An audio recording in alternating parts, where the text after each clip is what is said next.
you do have to weigh risk and reward when you're associating yourself with anything involving Jack Easterby.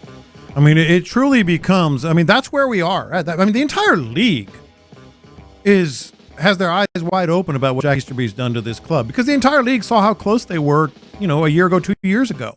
And it's like, wait, what happened? Oh, that guy happened.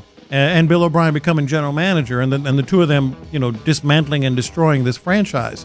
So you do, when even if you're a friend or an associate or an acquaintance, and Jack Easterby or Nick Caserio calls you and say, hey, we want you to be a part of the Houston Texans. It is a be careful what you wish for situation right now. Now, you could be right. Maybe they'll have the last laugh and they'll be proved right.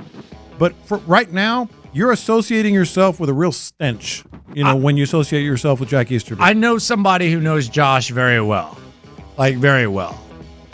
And I don't know if this impacts the work that he's put in, that Josh has put in, but he was embarrassed with the attention he got a few Fridays ago. I think a lot of people were looking at it and saying, look at this slime ball, trying to.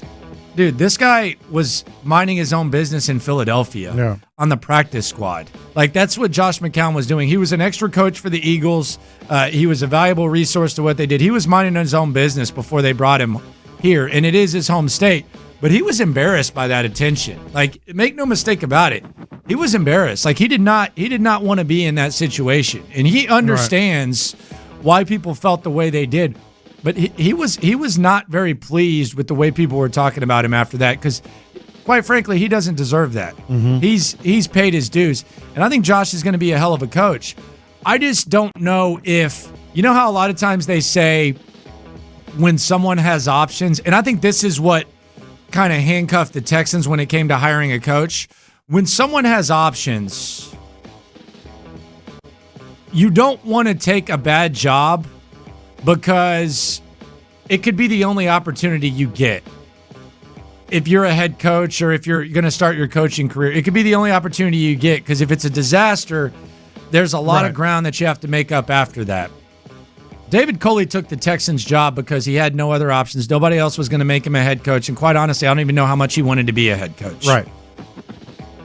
Josh McCown's going to have to very much think about this situation and think, is this where I want to start my coaching career? Because you can sit there and you can say what you want about Josh McCown, but I've heard Hugh Jackson say what he's had to say about him. I've heard Doug Peterson say what he's had to say about him. I've heard Todd Bowles say that when Josh McCown was hurt with the Jets, he let Josh basically coach and help the offensive coordinator. Doug Peterson did the same thing. Mm-hmm. He's been offered multiple coaching positions.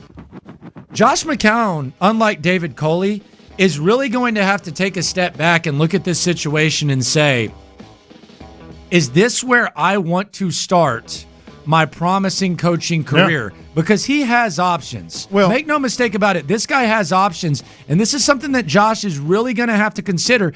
And he can't get brainwashed into thinking that because Jack Easterby made that random-ass move to acquire him, that he's entitled to Jack Easterby. Mm-hmm. Because before Jack Easterby ever got his hands on Josh McCown was being talked about as a head coach by Hugh Jackson in Cleveland. He was being talked that way about Todd Bowles with the Jets. He was being talked that way about Doug Peterson with the Eagles. Yeah. And he was being talked about that way around the league. So I really think Josh McCown's going to have to evaluate, like Deshaun Watson is, who also has options, is this really where I want to begin my path and begin my journey towards being a head coach in the NFL? And I think if he asks himself that, then I think Easterby could be in for a rude awakening, because Josh McCown might not want to start his coaching career, which is very promising regardless of what any Jamoke says right here in Houston. He might not want to do that. Well, and that's a really good point, because the primary hires that they've made so far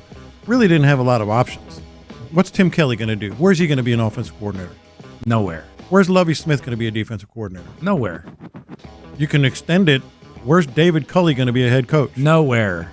Even the latest, James Campen, new offensive line coach, he would have gotten a job somewhere because he's an NFL lifer and played in the NFL. But this is his third job in 3 years.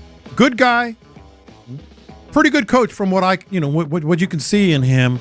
But would he have been an offensive line coach, one of 32 jobs? Maybe. but I think there's a risk reward. There's more of a risk than reward for Josh McCown. But here's kind of what makes it attractive to him. He got a head start by coming to the Texans. You know, a lot of guys. Would he have been a quarterback coach somewhere? Yeah, maybe. As you often point out, the Eagles talked about him being an offensive coordinator. That's not a job offer. You know what I mean? That's saying this guy could be an offensive coordinator. He's really risking more than just about anybody of these names that we've seen so far.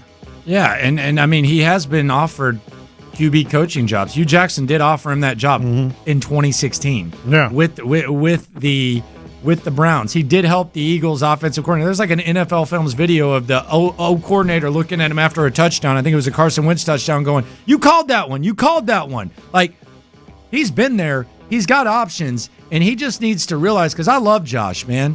I've loved Josh for a long time.